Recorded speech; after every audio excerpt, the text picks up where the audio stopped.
So section 2.4 is about like terms and combining like terms. So we're going to start with a definition for like terms. Like terms have the same letters, and those letters have the exact same exponents. If that's not the case, then you can't call them like terms. Now, you're not going to be able to combine like terms unless you know what like terms are. So looking down here at these different terms that I have written down, can you tell me what some like terms are?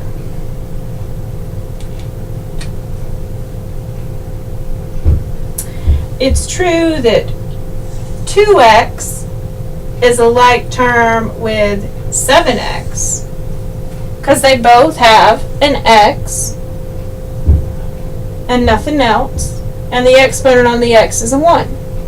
Is that like with any other one? Well, yeah, it's like with this one. Just because the number in front has a different sign doesn't mean that it's not a like term. It's still a like term. What matters about like terms is they have the same letters, and those letters have the same exponents. What about 5x squared? Does it have a like term? Sure, 5x squared is like with 4x squared. They're both like terms. What about 7x squared y? Is it like with that? Well, no, because this one has a y and this one doesn't. So they can't be like terms with that one.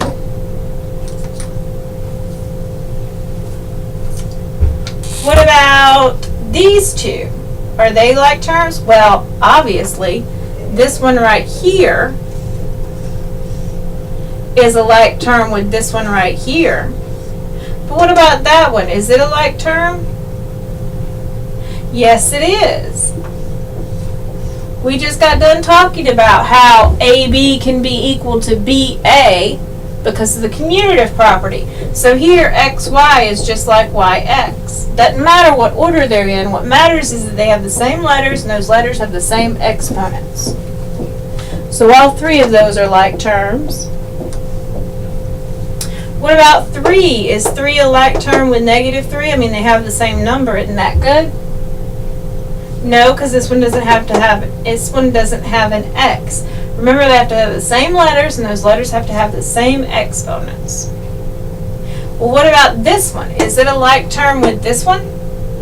They both have an X, they both have a Y, and they both are squared. That's good, right? Well, no, it's not, because this one has the X squared and the Y with just a 1. This one has the X with the 1 and the Y with the squares. So that's not the same thing. Down here, they're both squared, so it can't be like with either of those either. So these are all the like terms. We've identified them all. We've got these 3, those 2, and then them. They're all like with the like symbols that are around them. Now that we can identify some like terms, that means we can combine some like terms. So once you've identified like terms, that means you can add or subtract the numbers in front.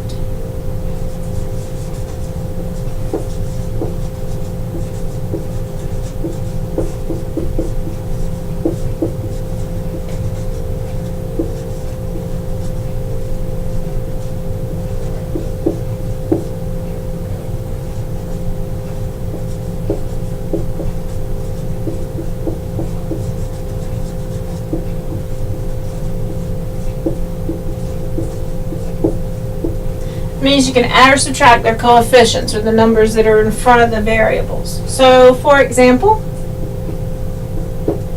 if I had 3x plus 5x, that gives me 8x.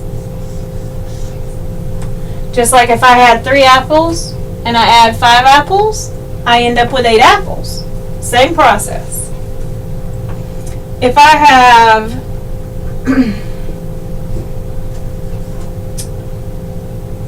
14g squared minus 3g squared, that's going to give me 11g squared.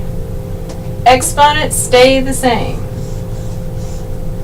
Up here, I didn't get more than one apple. I didn't get apples squared. I ended up with 8 apples. 3 apples plus 5 apples is 8 apples. 14 bananas minus 3 bananas is 11 bananas. So if it starts out being squared, that's why they have to have the same exponent. If it starts out being squared, your answer is going to be squared. Your like terms here have to be like with your answer. They have to be the same. Sometimes you might need to distribute first.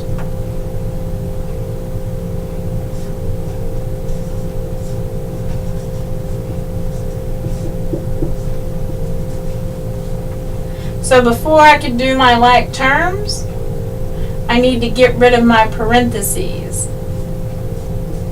So that means I'm going to have 6 times m plus 6 times 2, which is 12, minus 2m. Now I can look and see if I have any like terms. So 1 plus 12, they're like terms. That gives me 13. And then I have 6m and negative 2m, so that's plus 4m. If you have 6 apples, you subtract 2 apples, that gives you 4 apples. Now, just like right here, the sign in front of the symbol is the one you have to go with. Because when we start having a long string of stuff, you have to know what you're looking at. So 2 plus 3x minus 4y plus 11y minus 6 minus 9x. So when I'm looking at this one, I want to see what my like terms are. So the first thing I do is I mentally go through and decide which ones are like. The 2 and the 6 are like because they don't have any letters with them. My 3x is like with my negative 9x. And my minus 4y is like with my plus 11y. So in my head at least, I'm marking down what my like terms are. I start there. And then I go back and I do the calculations. So in my head I go 2 minus 6, because you go with whatever's in front of that number. So it's a positive 2 minus 6, that gives me negative 4. Then I look at my x's. I have a positive 3x minus 9x is negative 6x. Then I look at my y's. A negative 4y plus 11y gives me 7y. It's a positive 7y, so I make it a plus 7y. If it had been a negative 7y, I would have put a minus 7y. You're going to get to where you find out that this negative sign is the same thing as a minus sign, and you don't have to write them twice.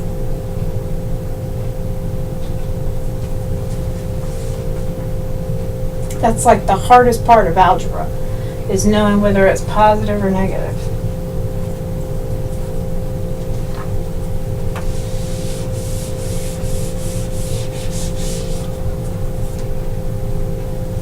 What about if I had 4 times 2x cubed plus x squared minus 5x squared?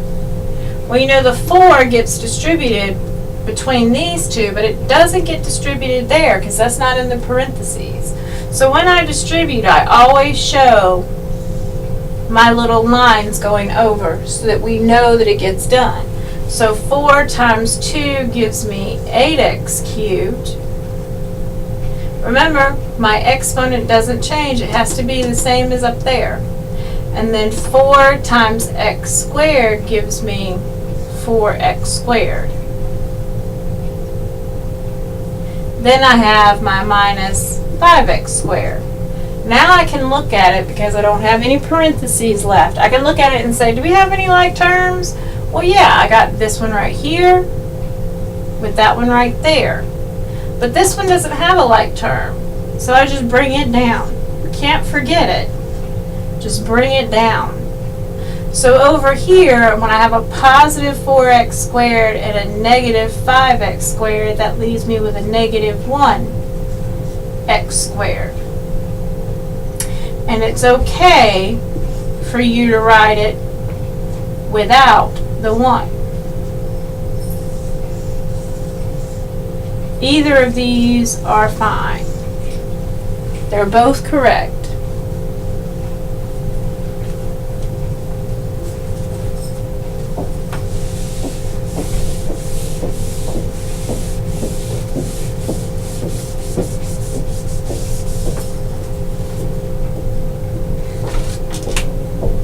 Let's see.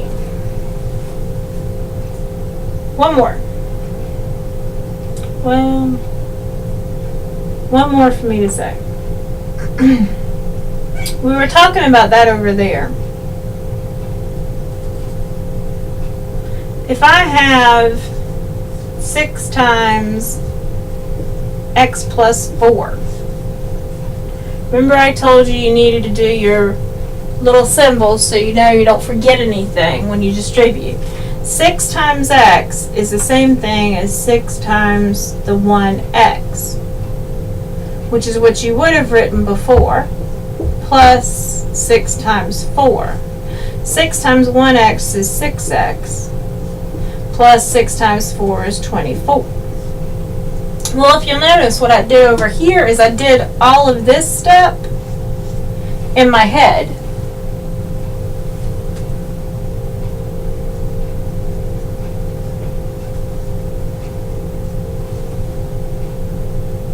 So I never write that step out anymore. That's one of the steps I recommend you start skipping as soon as you can. 6 times x is 6x, and 6 times 4 is 24. So I only wrote down the pertinent information. This doesn't have any like terms, so I'm done with this problem. But over here, there was more to the problem. So I had to go ahead and do that more that was to the problem.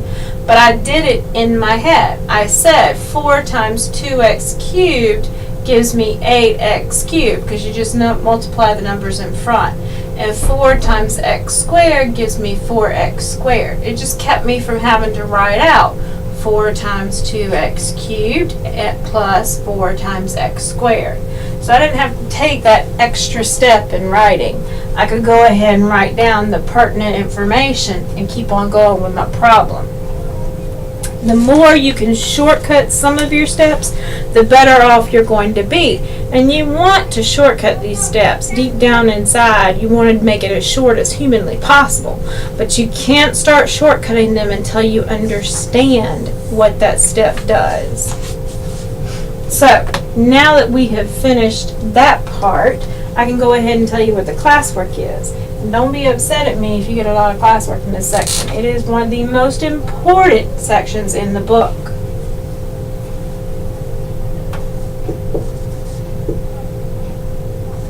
Page 65.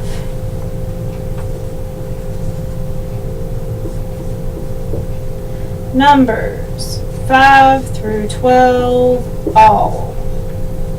Once you do those and get them all checked, then you can go to the homework, which is also on page 65.